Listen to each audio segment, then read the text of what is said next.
I repeat again, there were only 82 cases and no deaths. That was enough to cut it from the bud.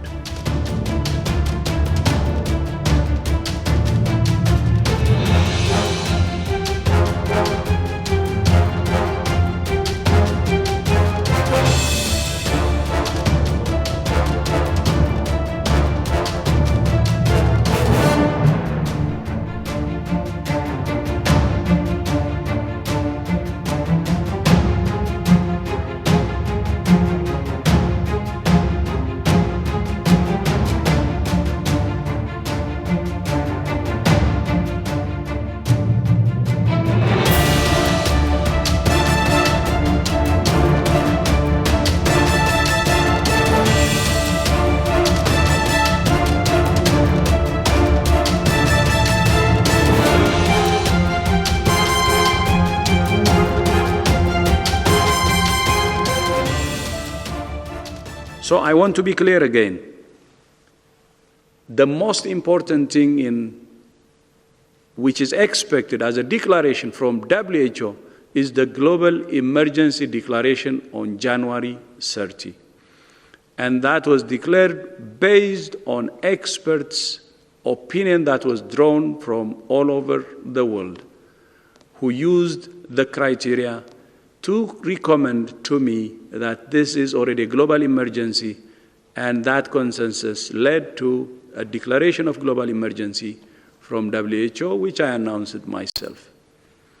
So looking back, I think we declared the emergency at the right time, and when the world had enough time to respond, when the rest of the world had enough time to respond. I repeat again, there were only 82 cases and no deaths. That was enough to cut it from the bud. At the end of the day, the trust between governments and citizens that will help. Even now, I mean, the protests and gatherings in the middle of the pandemic will not help. It will only fuel the outbreak. So we need to use several ways of communication with our citizens. We know how to communicate and help them understand.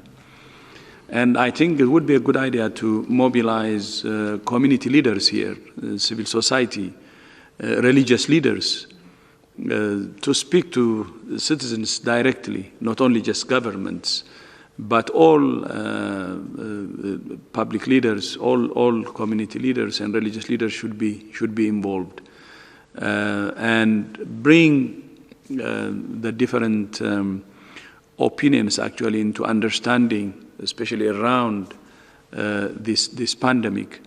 This virus is dangerous and it affects everybody, and there should be that understanding, and whatever precautions we take, it is for all of us, for each of us, and the whole public in general.